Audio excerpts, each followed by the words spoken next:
What's going on, everyone? Welcome to another edition of Middays with Q. I'm your host, as always, Rich Quinones. Lloyd Vance, kind enough to join us, the host of Lloyd Vance's Insider Football. Give him a follow on X at Lloyd Vance, and don't forget to always check out our YouTube channel, Rich Q on Q on IG, and of course on Twitter at Rich Q on Q. Like, comment, and subscribe. So we took a look at some gems and steals last week on middays. And now we're going to go the opposite route, which some people, they don't like to hear this, but potential bust coming out of the 2025 NFL draft. I have a feeling we have at least one player we agree upon. I'll fire it off. I'll kick off first, and I'm going to go the quarterback route. Kyler Schoen from the New Orleans Saints. Let me get your first reaction when I bring up his name. Tyler Shaw, he's on my list. And the Saints, that was a head scratcher too, because he was like, all right, maybe this is spot Shedeur Sanders. Um, but Shaw's 25 years old. He's at Louisville all that time. And then at the combine and some of the post season things, his arm strength was kind of questioned, his accuracy. And you wonder, Kellen Moore at second round, pick number 40, that might have been too early for him. So he's going in a tough situation already, this young man. And yeah, I'd have to say the bullseye's on his back.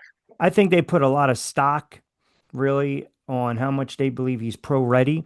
7 years in college, second round pick. So again, you got a potential week one starter just in case they can't find a resolution with Derek Carr again with those injuries. But I mean, think about this. If you go by the numbers, Spencer Rattler was 0-6 in six starts last season, completed right around 57%, 1,300 yards, average 5.8 yards per attempt. And he had, I think, four touchdowns and just four picks. Derek Carr's status is so uncertain. So obviously that kind of impacts the roster decision and the movement. And they got to really monitor Derek Carr going forward. So I think they've streamlined their quarterback decision making. I think it's one of the reasons they went this route.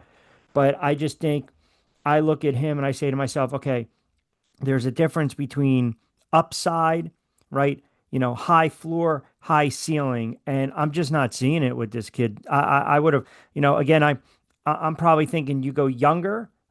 If you don't want to wait that long after some bad results from Rattler last season, you're talking also a fifth round pick at the time. So I don't like this pick at all. They would have been better off going after a Russell Wilson or a Jameis Winston as a stopgap, knowing that Carr is not going to be 100%. Hugh, I'd have to agree with you that why not go the veteran route? Because this quarterback class was just average at best. Ward was that high end prospect, but after him, the other quarterbacks, there's question marks in all of them. So, we're going to be interested to see how they all perform. But yeah, I definitely think this may have been a reach here. All right, so we agree on one. I'll throw it to you. I'll defer to you now. Throw me one back.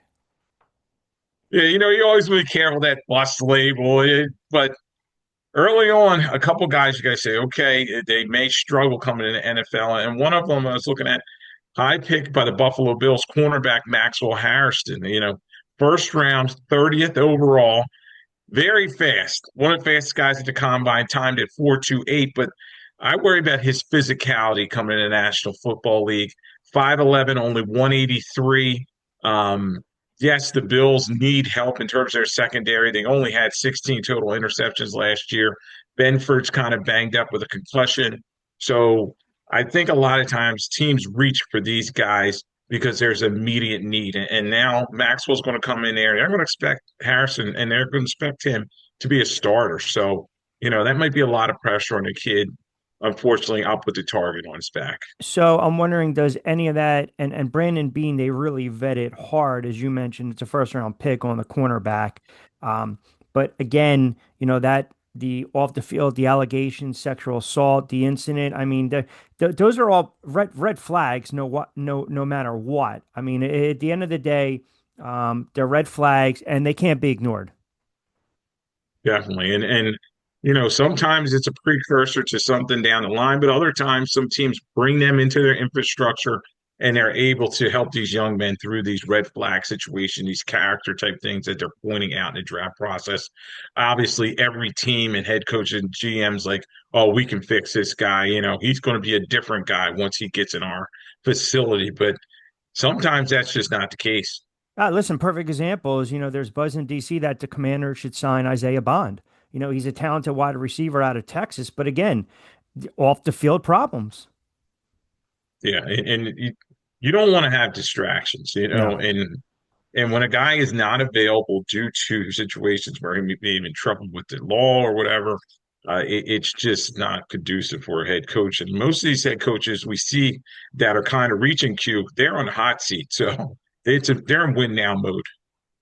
All right.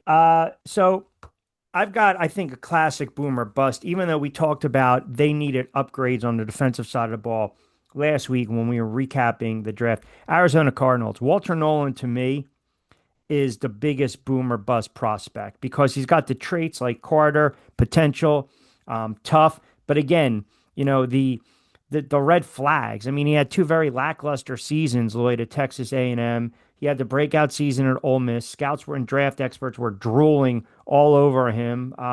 These great reviews and everything. But again, character, work ethic concerns. And look, I get it. You're allowed to take a play off. He wasn't in the top 16 on most draft boards. So we know Arizona wanted to go defense. They wanted to go heavy. They wanted to clog the middle. They wanted to figure out a way to disrupt the offensive line. They went with him. So to me, again, even though I had him potentially as a steal, I also think you can have him potentially as a bust, hence the boomer bust. And Jonathan Gannon is going to be tasked with the tall order of trying to help coach him up and reach his fullest potential because you look at that defense, it's middle of the pack right now. So if they can get the best out of them, it's a steal. It's a gem, like we said last week. If they don't, then again, I think it's boomer bust. And I know his physical traits are worth betting on, but again, that's just a lot of red flags with this kid.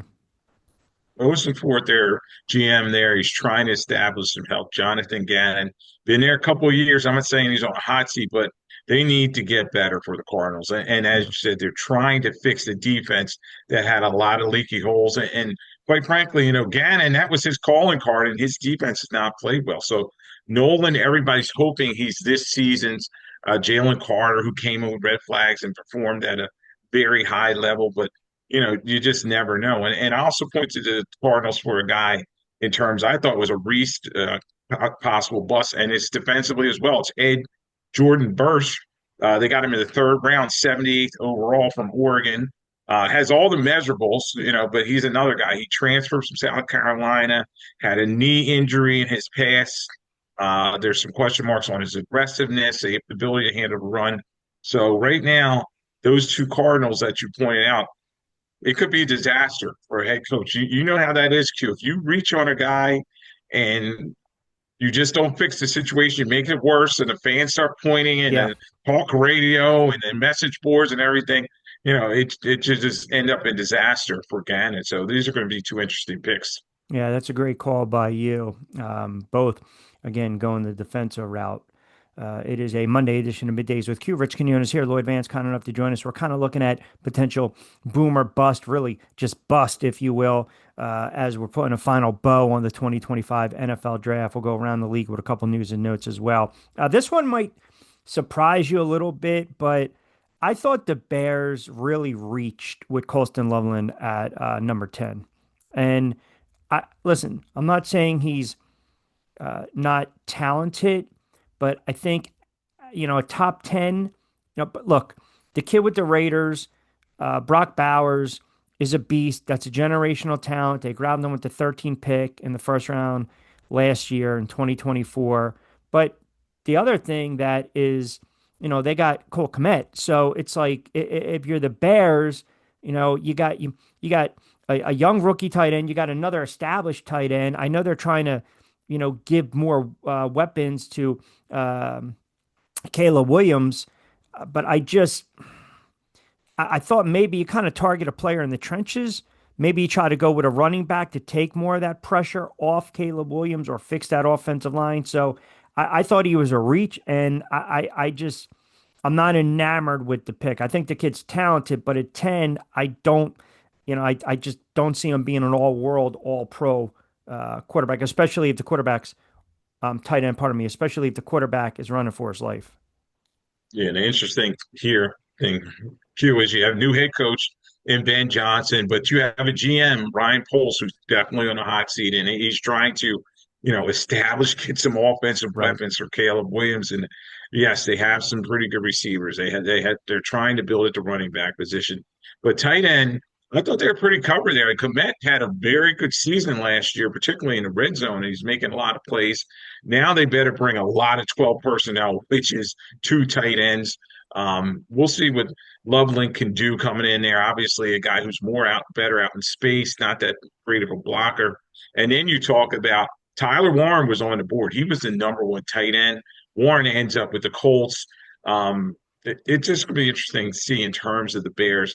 Can they make that ascension? Because this organization's just been total disarray.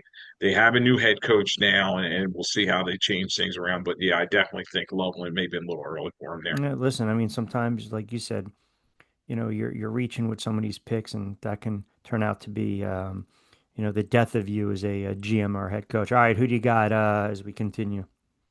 Yeah, I'll throw another one at you, first rounder at you. And this is Seattle Seahawks. We talked about it in our preview. They allowed 54 sacks last year. I know Geno Smith's now Mm-hmm. with the Raiders, but Sam Darnold's going to need protection. So I think they saw what Gray Zabel, center from North Dakota State, did at the Senior Bowl, and they thought, okay, we can slide him in, whether it's left guard or center. But it's tough for a small school prospect to come into the NFL and start right away. I know he had a pretty good week at the Senior Bowl, but you always worry about that. Are they workout warriors at the pre-draft process, and how is he going to play down and down basis? So Gray Zabel, definitely there's a target on him because he's that small school prospect. Yep. And is he going to help a team in the trenches that dearly needs it?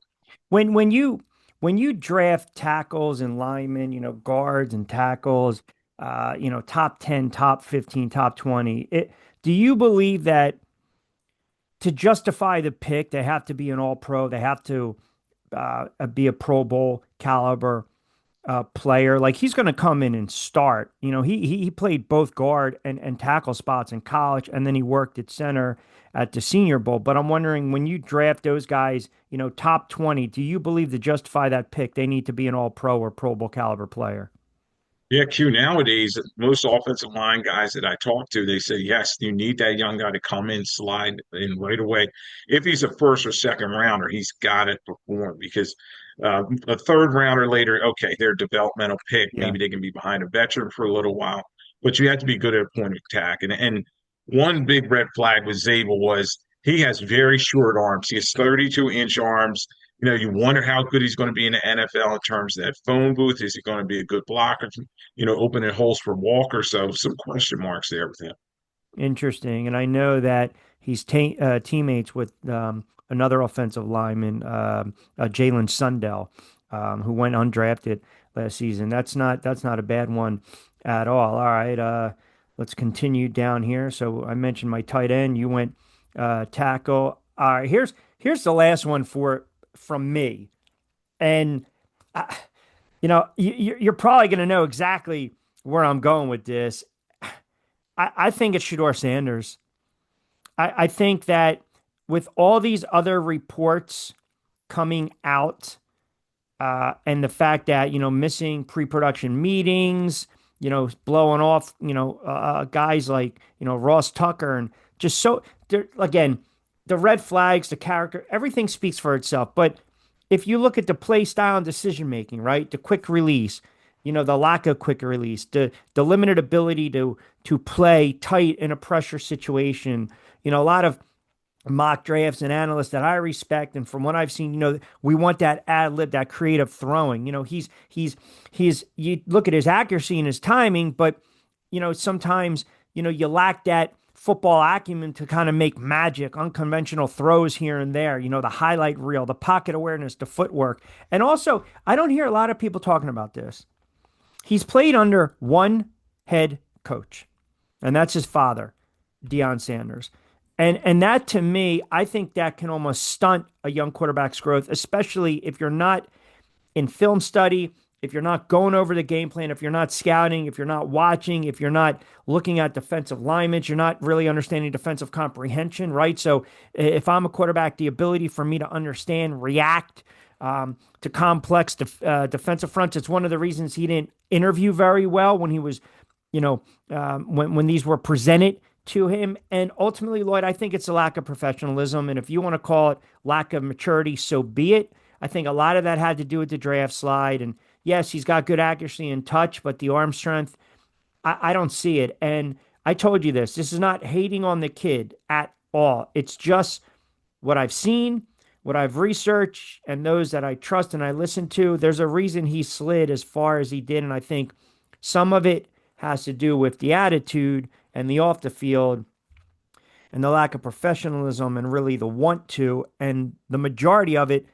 is just because he's not that, what they're seeing is doesn't translate into a, very good to great quarterback on a Sunday. Saturdays are different. Sundays are a different animal. And he might not even make the roster for the Cleveland Browns. So I hope the kid proves me wrong, but I've said it for a while now. I believe this kid is going to have a hard time being a successful quarterback in the NFL, and I can see bust written all over him. Well, Q, there's a lot surrounding Shedeur Sanders, and is he ready to step in the National Football League? And does he want to be a football player? Where is his focus? And that was the big thing that a lot of people in the scouting community that I talked to, it was he focused more on being a celebrity, talking about what Rolls Royce he's going to buy and all these types of things. You know, and his father didn't help him any in terms of the bullseye on his back. All those pre-draft interviews that Dion gave, we're going to kind of dictate where he's going. We're controlling the narrative here. Right. Well, this is the National Football League. So now he's got to go to camp. He's got to get to work. And then you talk about the football side of it, Yep. Q. Held the football way too long at Colorado. Yes, very accurate. But some guys in the pre-draft process said when he went in front of the board, you know, he was not designing plays on the board that they're questioning these offensive coordinators saying, okay, what you got, kid? Show me what you can do at the whiteboard. And uh, his grades at that were kind of low. So he's got to humble himself. He's got to say, all right, forget everything that I did in the past. You talk about his father coaching him since high school at Jackson State and Colorado. He's got to forget all that, put away the noise, and get to work. But I'm just not sure he's going to be able to do that. He just seems like he's already thought, okay, I'm the starter here. Got to glide about him. So he's got to prove it. Listen, the hype train, I mean, you're talking 7, 8 months ago, people thought he was going to go top five. Yeah. Well, it didn't happen. The reality is he's a fifth rounder. And when you talk about a fifth rounder, Q, you're talking about a developmental type of practice squad guy. And imagine if, come August, he's a guy they cut. How does he handle it? Does he say, okay, I'm going to go to the practice squad, kind of do my thing, or does he sulk some more and I have don't this see whole that at all. persona that he's already put out there? Yeah, I don't see that at all. Listen, I hope the kid's successful in the NFL. I think he's going to have a hard time humbling himself. I think he's going to have a hard time succeeding in the NFL, and it might take a painstaking journey and a little eating crow for him to figure that one out. All right, you got one or two more players you think are going to be Yeah, there's and we'll stick right in that same backyard. One of the guys, he wasn't on my list, but I had to put him there. The Browns took Dylan Gabriel, quarterback out of Oregon, third round, pick 94. Is yep. is this another bad pick by, you talk about Stefanski, Andrew Barry? Are they on the hot seat? Because their draft just kind of like, oh, what are they doing? You know what I mean? They're trading and in and out, and then they grab a quarterback early who's rated lower than Shedeur Sanders, and they come back and get Sanders. So the bullseye on Dylan Gabriel as well. And you wonder about, okay, his arm strength. He has a history of, he had a very bad knee injury at Central Florida. And then he kind of had a comeback, goes to Oklahoma, and then he goes to Oregon. So he's kind of bounced around, another overage guy. And you wonder, okay, is he going to make it? So that's a very interesting quarterback room they have there. You got the Deshaun Watson mess with his guaranteed Flacco, Pickett. contract. You got Flacco, who had magic in a bottle for them a couple of years ago, but he's older. Got Pickett, They didn't pick up his 5th-year option the other day, so that just shows they can easily get rid of him. And then you have Sanders and Gabriel. So it's going to be fun to see how this plays out in the preseason. Um, One other one is the Bengals drafted a guard named Dylan Fairchild out of Georgia, 3rd round, and he's just not a road grader. He's a guy that's kind of, I think he was on a good team, you know. Mm. So the Bengals are notorious for like their scouting's not the best, so they just kind of. I heard the pass they may just grab a guy and be like, oh, okay, pick that guy up as a draft guy. You know what I mean? So It's we'll not a good see if thing. We'll see if Fairchild's able to help that offensive line there. But in terms of his ability to maintain a block, I have not heard good things. So that's gonna be another one to watch. His second year in a row, they drafted a kid out of Georgia. Well, I should say they drafted a an offensive lineman out of Georgia. So, interesting take on that. All right, the NFL pretty much announced that the draft looks like it's going to be held in Washington. And again, you can kind of make of that what you want to. But I also think it just, it shows that they expect 1 million+ fans to attend the 2020, I'm sorry, the 2027 draft in DC. I think it speaks to, again, politics aside, but just the Washington Commanders and ultimately, um, you know, the ascension, how they're trending up. Yeah, the organization definitely is okay. They're not middle tier anymore. And the way Jaden Daniels performed and the excitement from the playoffs, yes, they moved up the chain. And it's all about a show now, you know, Q, in terms of that draft. They're going to move it around. They want to have the NFL on the forefront, even though it's baseball season and basketball playoffs. They still want the NFL out there first and foremost, and people get hyped for the draft. And they saw, okay, it's another moneymaker. We don't just keep it at Radio City every year and have a limited audience. We can have a street festival wherever it is. And you just saw that in Green Bay, Philadelphia, where I am. They had a huge turnout in terms of the draft on the Parkway, and then Nashville as well. So I think it's going to be a traveling circus. They'll keep moving it around, and I don't think that's going to change. Yeah, Washington Commanders owner Josh Harris and NFL Commissioner Roger Goodell predicted that they're going to go over 1 million. President Donald Trump announced Monday that the NFL is going to hold 2027 draft in Washington. It's expected to take place on the National Mall, which is the Capitol building, with the Capitol building as a backup. Detroit drew 750,000, and obviously Green Bay had some monster numbers as well. All right. Lastly, I do want to get your opinion on this before we close it out. This is trending. Former Ravens star linebacker T Sizzle, Terrell Suggs, says that Ben Roethlisberger is historically underrated. He cited the fact that he had more rings than Breeze, Marino, Aaron Rodgers, and he's got as many as Peyton and Eli. I mean, Roethlisberger is all those quarterbacks, Rivers, Roethlisberger, and Eli. They're all gonna get into the Hall of Fame. I mean, there's no disputing or debating that. Do you look at Roethlisberger and call him an underrated quarterback? Well, in terms of NFL history, I wouldn't say he's underrated. There's a lot of like, quarterbacks that are better, their resume's better. And the first Super Bowl he won, Super Bowl XL, he was Harvin. kind of right along. It was his second season. Yep. Jerome Bettis. The best pass was actually thrown by Antoine Randall L. You know, he Willie threw that Parker, pass. right? Willie Parker and Hines Yeah. Ward, all Yeah. of them, they were part of that mix in the defense, the way Pittsburgh's built. So Rossberg, very good career, but obviously you talk about red flags. You know, he had a couple of things. He had the motorcycle accident. He had the situation down in Georgia that he got himself into, and you know, maybe he didn't endear himself to some people in terms of okay, we're going to put him in that upper echelon of quarterbacks, but definitely is two-time Super Bowl winner, and he will get an NFL Hall of Fame. Yeah, I think all three of them will. I mean, it always annoys me, and I'm not trying to make it about Eli, but it always annoys me how people sit there and say Rivers was better than Eli Manning, but Rivers had a Hall of Fame tight end. Rivers had a Hall of Fame running back.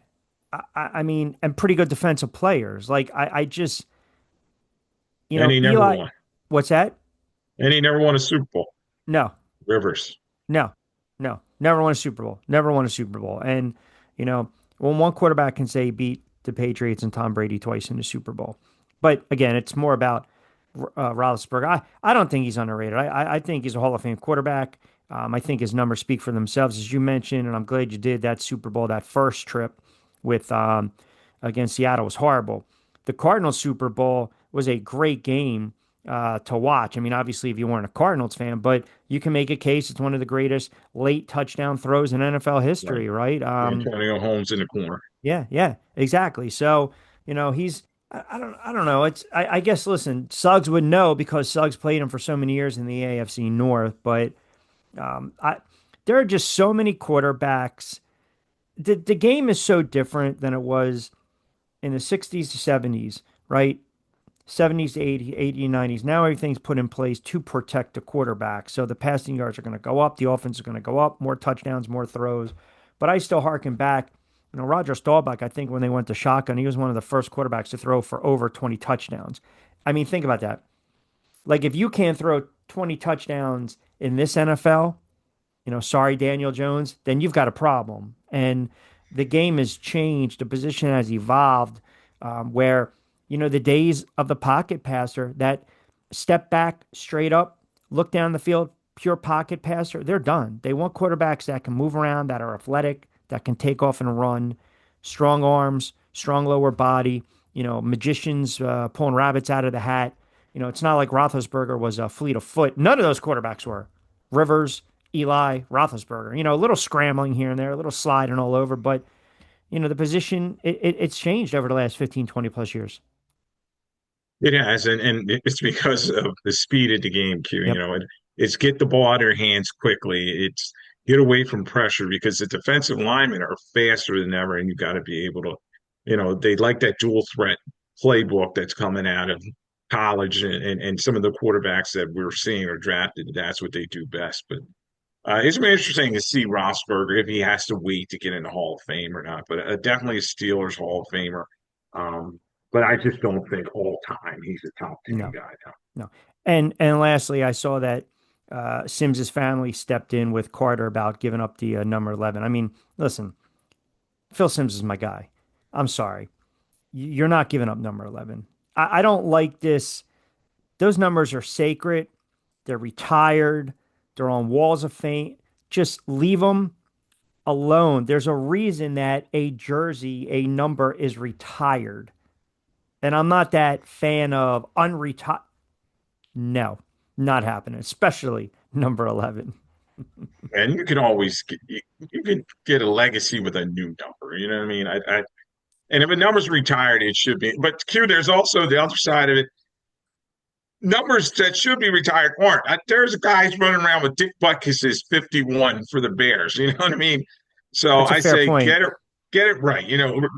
Retire the right ones, but also don't unretire players. Once they're up on the wall, leave them there. That's a very fair point, and I'm glad you brought that up as well. You're right, and there's a reason that the number is retired. It's sacred. Leave it alone, as you mentioned. Just leave it alone. He, of course, is Lloyd Vance, host of Lloyd Vance's Insider Football. He not only joins me on BYP, but also Middays with Q. Don't forget, we'll be live Tuesdays and Thursdays in the studios of Trix 57. Give Lloyd a follow at Lloyd Vance, myself at Rich Q on IG and X. Follow along on Facebook.